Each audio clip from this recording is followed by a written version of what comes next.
आज हम सीखेंगे गुणनखंड और गुणज एवं उनके गुण। किसी संख्या का हम उसको प्राइम फैक्टर में तोड़ेंगे, अर्थात उसको अभाज्य संख्याओं में उसका फैक्टर करेंगे। गुणनखंड में अभाज्य संख्या के गुणनखंड में उसे तोड़ेंगे और उसके फिर गुणन को हम यहाँ पे लिखेंगे या प्रदर्शित करेंगे। तो हम यहाँ पे आज सीखेंगे गुणनखंड और गुणज।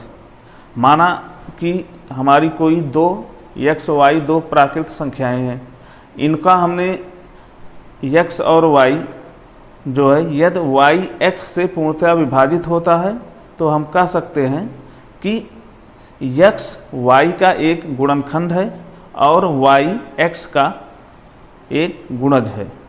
तो इस प्रकार से हम किसी भी संख्या को उसके गुणनखंड एवं गुणज में तोड़ सकते हैं। जैसे यहाँ पे हमने कोई संख्या लिया, एक एग्जाम्पल के लिए हमने एक संख्या लिया, उदाहरण के लिए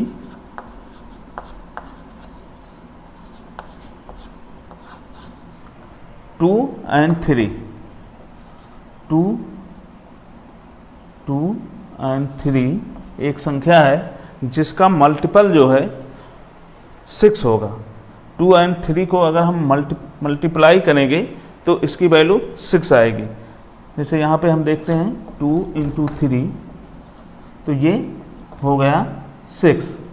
तो यहाँ पे जो 6 का प्राइम फैक्टर हुआ वो 2 और 3 है और 6 जो है 2 और 3 का गुणज है।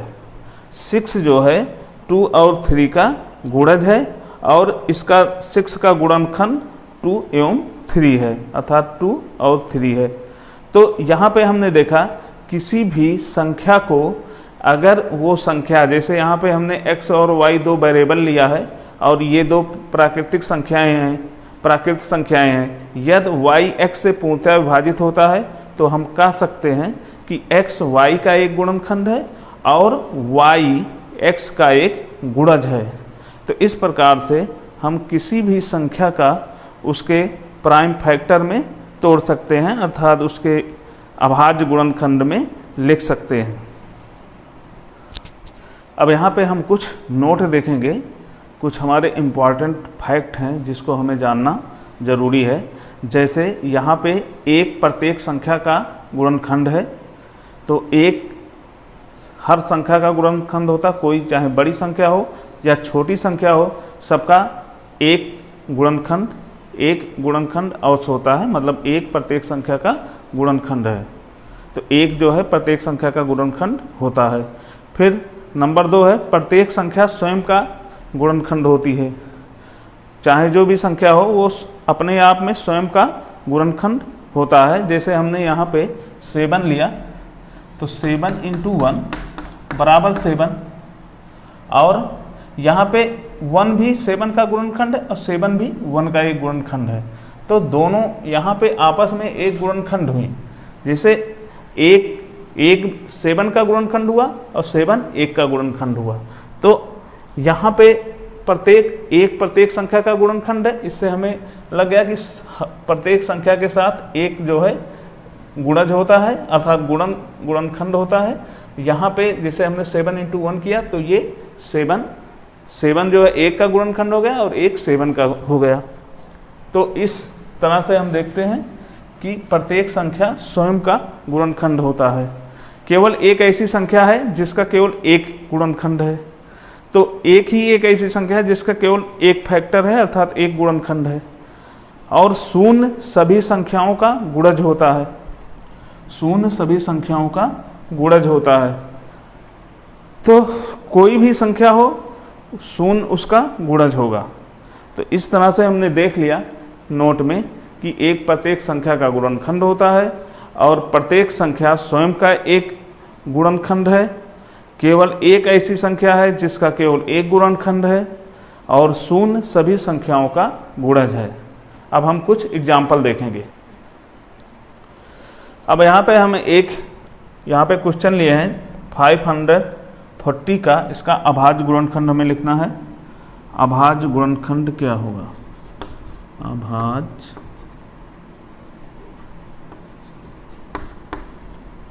अभाज्य गुणनखंड क्या होगा। अभाज्य गुणनखंड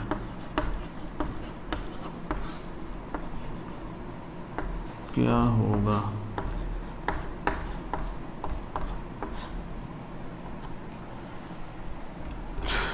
अब यहाँ पे हम 540 का अभाज्य गुणनखंड करते हैं।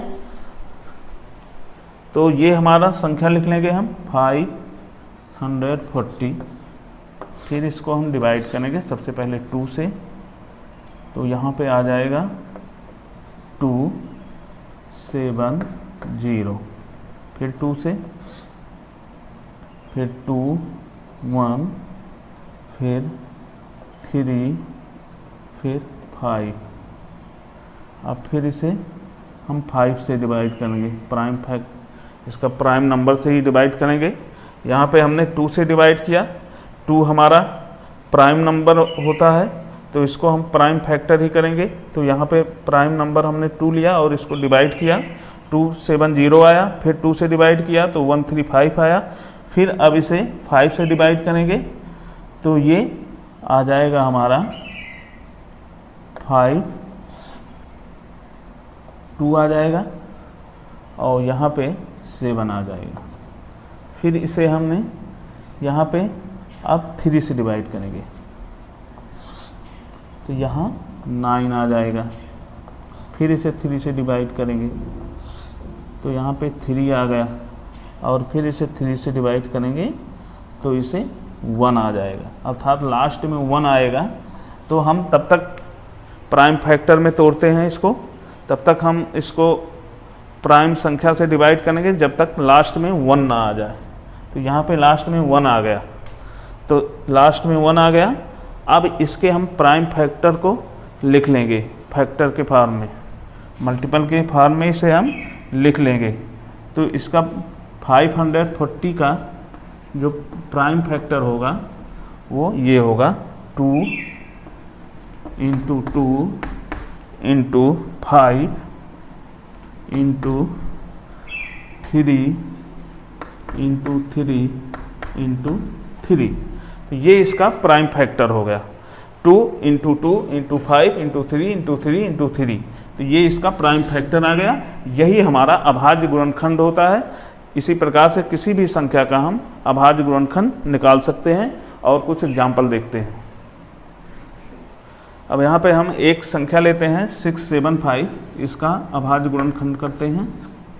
तो सबसे पहले हम इसको 3 से डिवाइड करेंगे तो 3 2 जा, अभाज्य प्राइम संख्या से हम इसे डिवाइड करते हैं सबसे पहले। तो यहाँ पे हमने 2 लिखा, फिर यहाँ पे फिर 2 लिखा, फिर यहाँ पे 5 लिखा।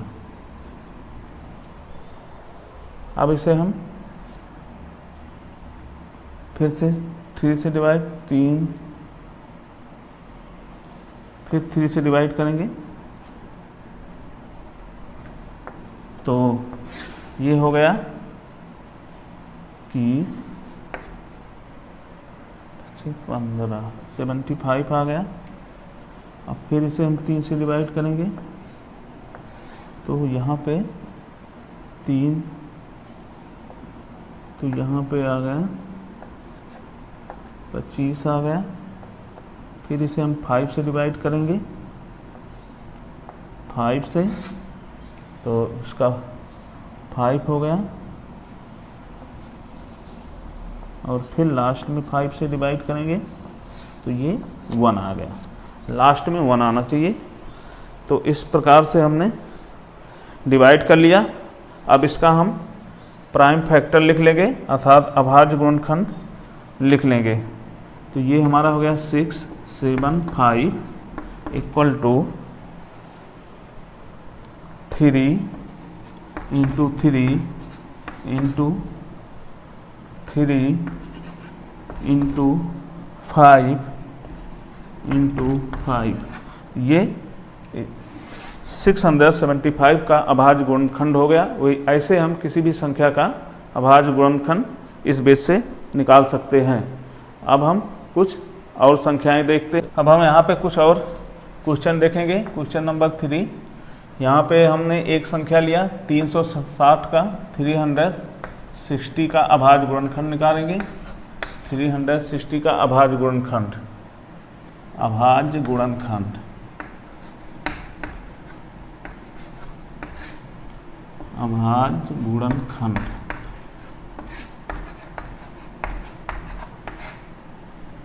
क्या होगा, क्या होगा। तो यहाँ पे हमने 360 का निकाला। अब 360 को पहले हम प्राइम फैक्टर में तोड़ेंगे, प्राइम फैक्टर से डिवाइड करेंगे। सबसे पहले 2, यहाँ पे 1 आ जाएगा, यहाँ पे 8 आ जाएगा, यहाँ पे 0, फिर 2 से तो ये 90 आ जाएगा, डिवाइड करेंगे। फिर यहाँ पे अब हम फिर 2 से डिवाइड करेंगे, तो यहाँ पे 45। सबसे पहले हम छोटे प्राइम नंबर से डिवाइड करते हैं, जो सबसे छोटी प्राइम संख्या नंबर होगा उससे डिवाइड करेंगे, फिर उससे बड़ी, फिर उससे बड़ी, फिर उससे बड़ी। तो इस तरह से हम डिवाइड करते हैं। सबसे पहले सबसे छोटा प्राइम नंबर लेंगे, फिर उससे बड़ी प्राइम नंबर लेंगे, फिर उससे बड़ी प्राइम नंबर लेंगे। तो यहाँ पे अब हम ये 2 से कटेगा नहीं, डिवाइड नहीं होगा, इसलिए हम यहाँ पे 3 ले लिया। 3 ले लिया तो यहाँ पे 15 आ गया। फिर यहाँ पे 3 ले लिया तो यहाँ पे 5 आ गया। फिर यहाँ पे 5 ले लिया तो यहाँ पे 1 आ गया। तो इस प्रकार से हमने इसका अब प्राइम फैक्टर लिख लेते हैं। तो 360 का प्राइम फैक्टर होगा 2 into 2 into 2, 2 into 2 into 2 into 3 into 3 into 5, ये इसका प्राइम फैक्टर हो गया। तो इसी प्रकार से हमने 360 का प्राइम फैक्टर निकाल लिया। इसी प्रकार से हमको अन्य संख्या, अब यहाँ पे हम एक और क्वेश्चन लेंगे।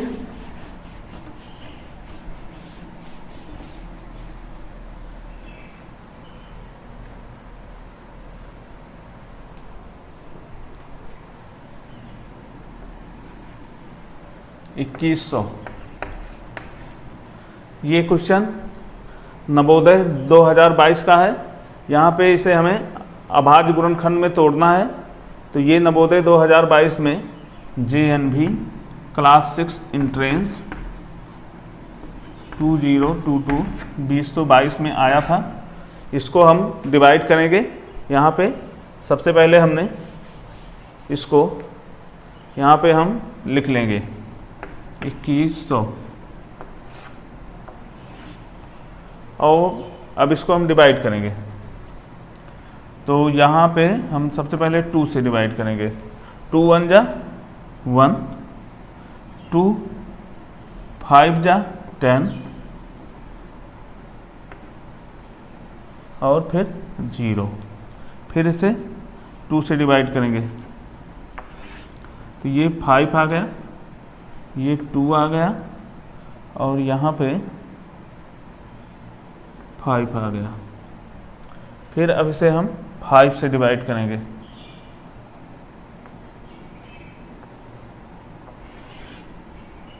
फाइव 1 जा 5, यहाँ 5 5 जा 25,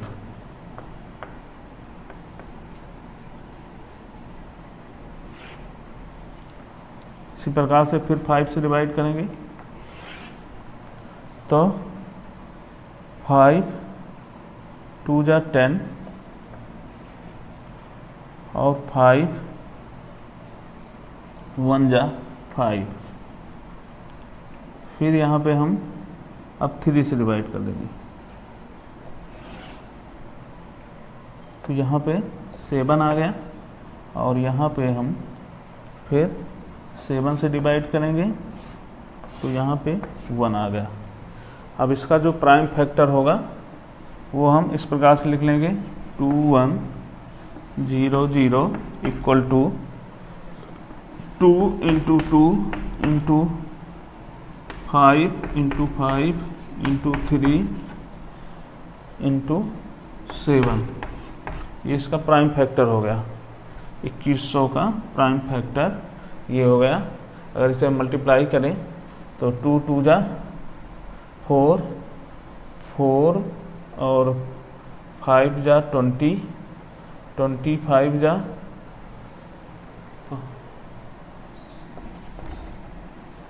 100, फिर 7 21, 2100 आ गया, 2100 आ गया। ठीक है, तो इसको हम मल्टीप्लाई करेंगे तो इसके इक्वल आ जाएगा 2100 के, अर्थात ये इसका प्राइम फैक्टर या अभाज्य गुणनखंड हो गया। तो 2100 का गुणनखंड हमारा आ गया 2 × 2 × 5 × 5 × 3 × 7। अर्थात यहाँ पे हम अगर लिख के देखें तो ये एक लाइन में लिख देते हैं, बराबर 2 × 2 × 5 × 5 × 3 × 7।